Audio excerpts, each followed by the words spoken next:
the Texas A&M tight end room will be the most improved unit on this roster.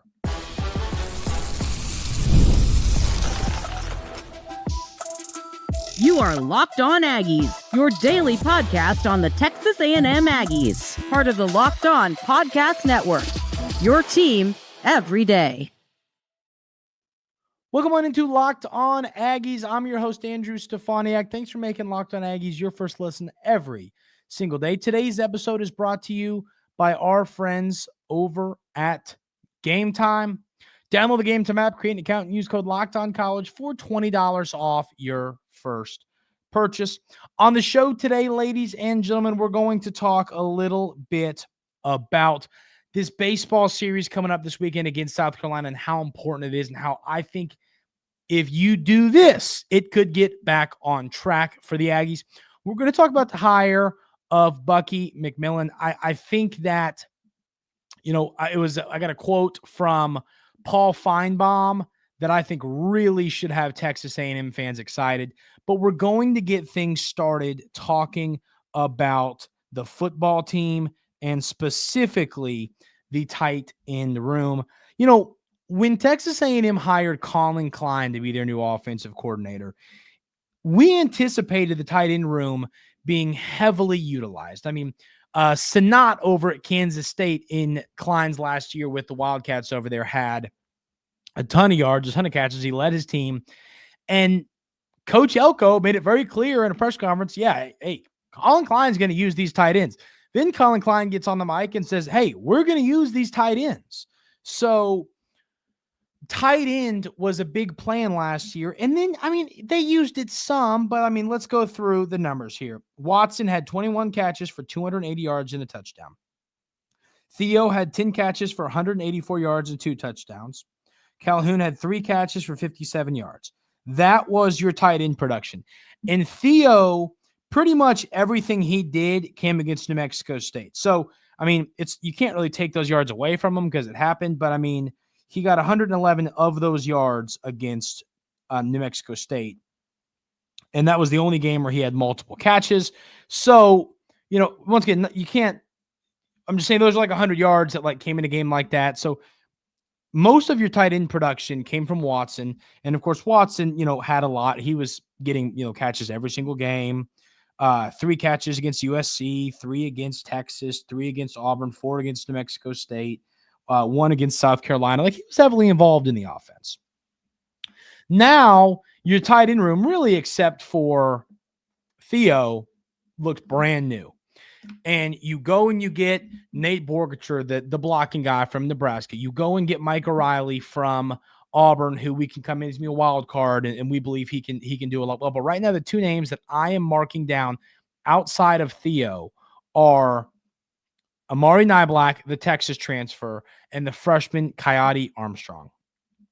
So Amari Niblack is a guy that really showed flashes. He showed flashes during his time at Alabama and put up some impressive numbers, put up some numbers that you go, man, this kid's going to be really, really good, right? And he then makes the move to Texas where he's behind Helm, and he doesn't quite have that production that we would have expected. So at Alabama, in 2023, he had 20 catches for 327 yards and 4 touchdowns, kind of leaving you in that spot once again when you go, man, this kid's good.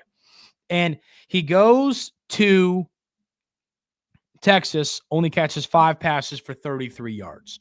Makes a lot of sense. Why? He was, of course, behind Helm, who had a really darn good year, 786 yards, 7 touchdowns.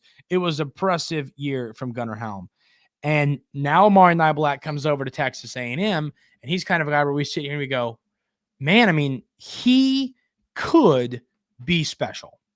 He could be really special for us. And I think that's going – I think it's going to happen with Amari Niblack. I think he's going to be special in College Station playing for the Aggies. And once again, we've discussed, we have no question that there is going to be a lot more usage in the tight end room this season. I think we all agree on that. I think that's – so what was the total yardage last year? It was it was over 500 yards, right? Well, it was 280. Well, I'm giving you, I forget the exact, but it was 280 for Watson. It was like 180 for Theo and like 57 for Calvin. So it was, a little under between 500 and 550 yards for the tight ends. I think that number between all your tight ends is going to be closer to 800 yards this year. I think they're going to get a lot more involved. And I think that you're going to see a lot more receptions. And so, like, if I was guessing right now, I would say Riley's going to have a few catches.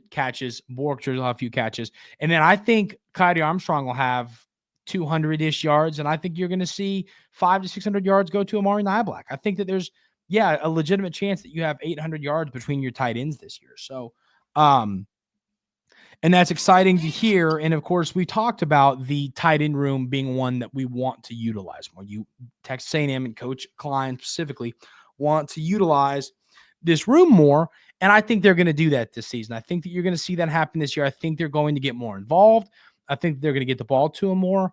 And Coach Klein said that. And I mean, in so far in spring practice, Armstrong, all of these guys are turning heads. I fully anticipate the Texas A&M tight end room being something. I think we're going, like, if I had to rank the offensive positions based on my belief in how good they're going to be, I'd probably go running back, offensive line, receiver, quarterback, tight end is how I'd probably rank that there.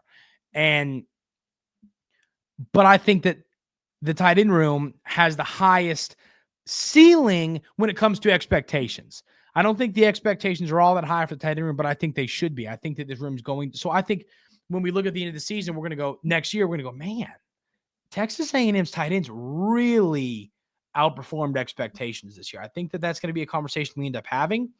And I think that, I think that you're going to see a little bit of a change. And I mean, it'd be great to see Marcel Reed have that safety blanket of a tight end. I mean, I think Max Wright was that guy for a while. Johnson was that guy for a while. You had your tight ends who were a safety blanket. And I think that's who Armstrong and Niblack are going to be this year. I mean, I don't know how many passes they're going to catch more than 15, 20 yards downfield. Like, it's going to be a lot of close to the line of scrimmage stuff. I mean, not super, you know what I mean? You know what I'm saying? So, that's kind of what I anticipate happening with this Texas A&M tight end room. And I think it's going to be good for Marcel Reed. I mean, the goal, a quarterback is best when every position on the field, offensive line included, tight end included, receiver, running back, all of these positions out on the field are helping out the quarterback, helping to make their life easier. And I think this tight end room, I don't know if I'd go as far to say that was the case last year for Reed and Wigman. I don't know if I'd say that, but I think this year that will, without a question, be the case for this Texas A&M tight end room for their quarterback. I think they're going to make life a whole heck of a lot easier. So I am looking forward to seeing what happens. Yeah, I think that it's going to be a position that is incredibly, like, it's going to be one that we look at the end of the year, we go, thank goodness they recruited Armstrong and they went and got those extra tight ends out of the portal. So I think Colin Klein gets to go to bed every night with a smile on his face, knowing this year, a position that I really wanted to utilize more last year and I wasn't able to in the tight end room. I think that he's going to get to go to bed every night and say to myself, man, I have a darn good tight end room right now. So I'm looking forward to that. Let me know in the YouTube comments, who do y'all think is going to end up being the guy in the tight end room for the Aggies? As I've said, I think it's going to be Niblack, but I think Armstrong has a lot of special in him. I think he's an NFL tight end upside type of player, especially in this offense and what Coach Klein wants to do with his tight ends. So let me know in the YouTube comments, what do y'all anticipate happening with this tight end room and who will lead this unit in receptions, touchdowns, yards, and all that. Paul Feinbaum. I love Paul Feinbaum. I respect the heck out of him. A person that I've been watching for a long time, had a great quote about Texas A&M's new head basketball coach, Bucky McMillan. I'll tell you what Paul said coming up right here on Locked On Aggies.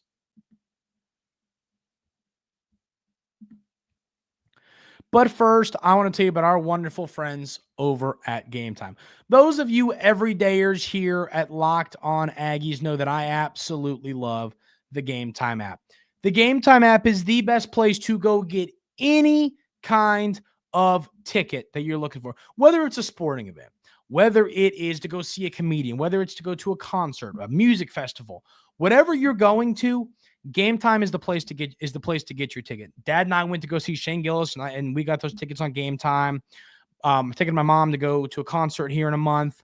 Got those tickets on Game Time. Go to a lot of baseball games. Always get those tickets on Game Time.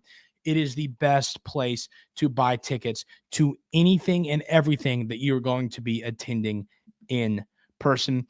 Take the guesswork out of buying tickets with Game Time. Download the app, the Game Time app, create an account, and use code LOCKEDONCollege for $20 off your first purchase. Terms apply.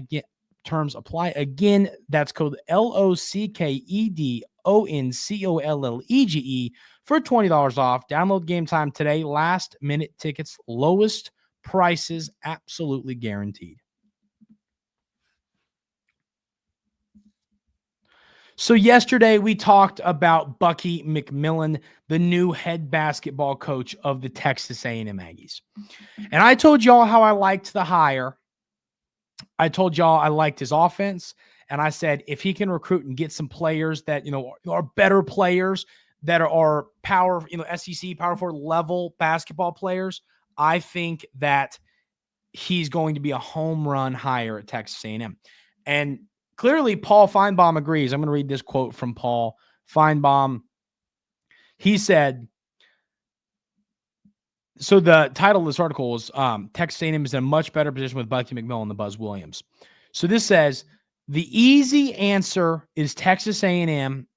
I think that the question was who's in a better spot, Maryland or A&M. Easy answer is Texas A&M. I think Texas A&M today sits in a much better position with Bucky McMillan to get to a Final Four than it did under Buzz Williams. And I know it's easy to pile on Buzz Williams after he left. He was a good coach. He wasn't a great coach. He could take you to the tournament. He might win you a game. He wasn't going to get you much further than that. I think Bucky McMillan has a chance to completely be an absolute game changer in the SEC. And then he goes on to say, anybody who has been close with Bucky McMillan the last however many years at Mountain Brook, and obviously the last couple of years at Stanford, understands what we're saying. I don't need to convince A&M fans because they were more hung on their athletic director the other day when he was running coaches off. Instead, he went and made one of the best coaching hires I've seen in many, many years. I mean, so Paul Feinbaum is absolutely all the way in on Bucky McMillan.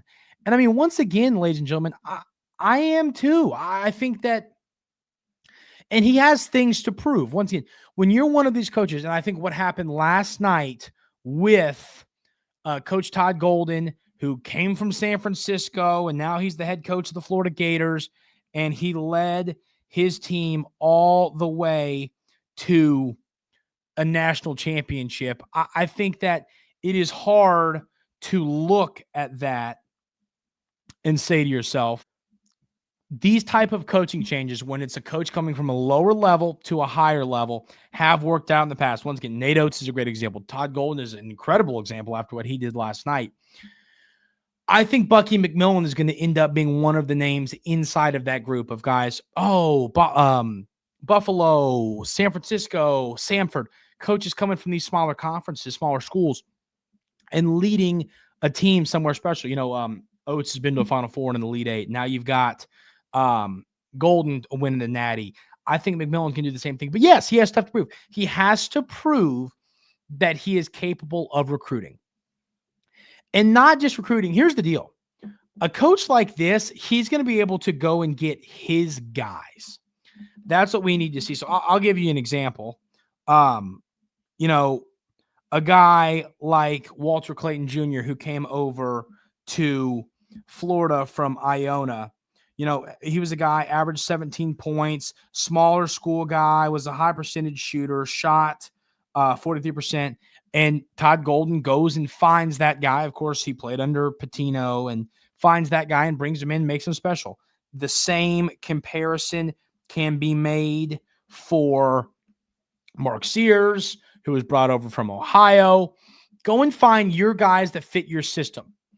And I think that Bucky McMillan's going to do that. So now, and it's kind of like what Mark Pope did last year at Kentucky. I think this is actually another solid, and that's actually another great example too. Mark Pope. BYU is a bigger school, so he was there a little bit, but BYU is a school. It's not easy to recruit, knowing all the stuff going on there with the rules and all that. So, Mark Pope had to come to Kentucky and prove he could recruit, and now they're doing a pretty good job in the portal. I think it might take Bucky McMillan 1 year of getting kind of like recruits, and then hopefully overachieving, and then the next go round getting a bunch of guys that are studs that fit his system. I mean, the offense, I think with better players, Bucky McMillan can have a top 15, 10 even maybe offense in KenPom. Like, I think that the upside is without any shadow of a doubt there. So I am anxious to see what he is going to end up doing with his team, but recruiting. So we'll be keeping up with this with the portal. I want to see what type of guys he's able to land. So nobody needs to freak out. Nobody needs to if he's going to get some portal guys that we're going, oh man, is this kid? I'm not sure. Let's trust the process and see what he does. I'm just telling y'all, if he can put together a solid season, I'm not talking about a national championship. I'm talking about maybe get out of the first weekend of the tournament. That's not going to be easy, but be a 3, 4, 5 seed, get out of the, you know what I mean? If he could do something like that, I don't think it's going to be easy. I think it's going to be hard for him, but if he could do something like that, it will be so easy to go and get really spectacular players out of the transfer portal. So, that is what I want to see out of him in year one, to prove to me, okay, this guy is the answer. But I'm bought in, and it's cool to see that Paul Feinbaum, a guy, of course, that I really respect the heck out of him, and he's just the best. I love that he is. I think that he is the type of guy that can lead this program somewhere special in Bucky McMillan. So I'm excited about that. So, but yeah, I saw a lot of comments yesterday saying that there are concerns with recruiting, and there's no, concerns. You can be concerned. I'm not going to be concerned with his recruiting until we need to be, but so we'll see. We end up seeing what's happening with him as a recruiter. But yeah, I believe that he's going to be able to recruit, and he's going to be able to get his guys. So we will end up seeing what happens with that. So yeah, leave in the YouTube comments what are our updated thoughts on Bucky McMillan. Does anybody have some time to sit down and look more into him? Let me know in the YouTube comments. Want to talk a little bit about the baseball team. They got a big series coming up this weekend after what they did last week against the Tennessee Volunteers. Of course, the Aggies find a way after losing game 1 to win the next 2 games and win the series over the number 1 team in college baseball. So let me know what y'all think about McMillan. We'll talk about this baseball team coming up right here on Locked On Aggies.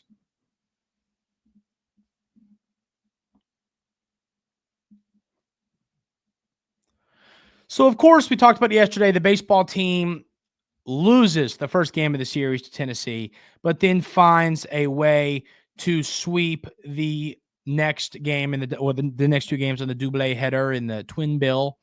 And now they got a game tonight coming up against Sam Houston. That game's coming up later at 6. Obviously win that one. Then you've got the South Carolina Gamecocks coming to town. Once again, a team that has 2 conference wins. So they are kind of right in that struggle bus with you.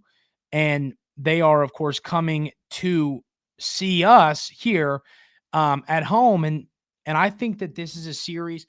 I'm not calling – I think a must sweep is a strong terminology. I think if you just win this series, we're back. But if you sweep this series and we're sitting after the way we started and we're 5-1 in our last 6 SEC games, that would give us a 6-9 record. And I talked about it yesterday. Florida had 13 SEC wins last year, sneaks into the tournament, wins a regional, wins a super, goes to Omaha.